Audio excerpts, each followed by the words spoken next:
My name is Ajani, and I come from the village of Ndembo, where the tall baobab trees stand like watchful elders and the river whispers secrets to those who care to listen.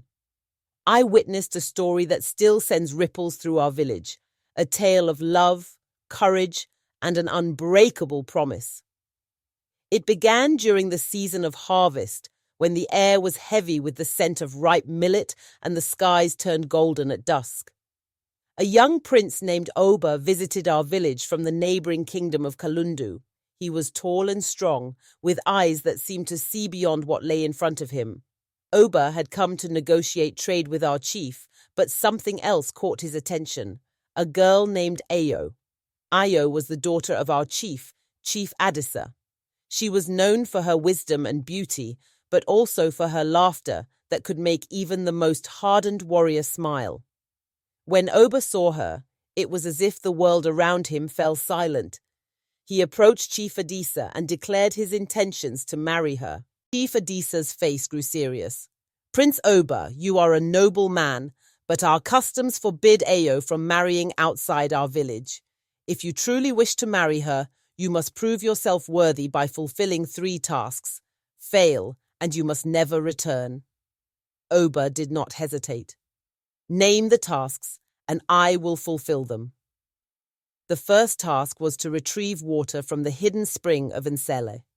The spring lay deep within the forest, guarded by creatures that could not be seen, but whose presence could be felt in the shivers that ran down one's spine. Many who sought the spring had never returned. At dawn, Oba set out with a clay pot tied to his back.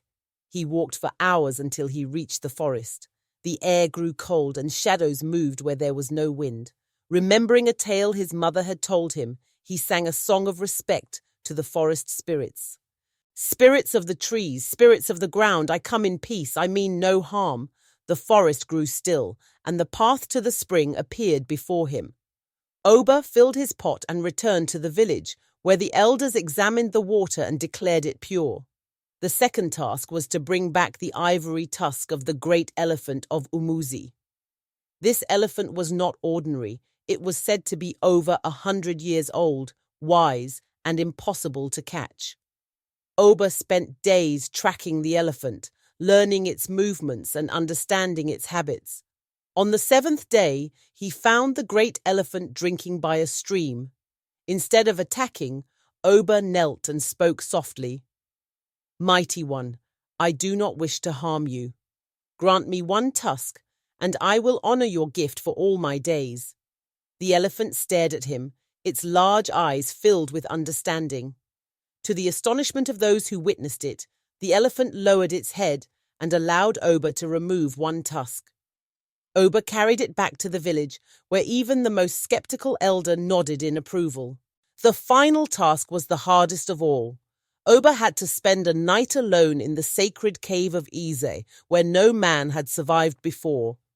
It was said that the cave housed the spirits of our ancestors, and those who entered often lost their minds to the whispers of the past. Oba prepared himself with herbs given by the village healer and a charm from his mother. As he entered the cave, darkness swallowed him whole. The air was thick and cold, and he could hear faint voices, as if the walls themselves were speaking. "Why do you disturb us?" a voice boomed. Oba, though trembling, stood tall. "I seek only the blessing of the ancestors, so that I may honor your daughter, Ayo, and her people." The voices grew louder, speaking in languages Oba did not understand. Then, as suddenly as they had started, they stopped. A beam of light broke through a crack in the cave, and a single feather floated down before Oba. He picked it up and walked out of the cave, the first man to ever survive the night. When he returned to the village, Chief Adisa held the feather high. "You have proven your worth, Prince Oba. You have the strength, wisdom, and courage to be one of us. You may marry my daughter." The wedding was held under the largest baobab tree in Ndembo. Villagers sang and danced, and the elders told stories of Oba's bravery. As for Ayo, she smiled at Oba with a look that spoke of a love deeper than words could express. Oba kept his promise to honor our customs. He visited Ndembo every year, bringing gifts and sharing stories. The feather from the sacred cave was placed in the village shrine as a reminder of the day love bridged the gap between two worlds. And so, their story lives on, whispered by the river and carried by the wind, a testament to the power of courage, respect, and a promise kept.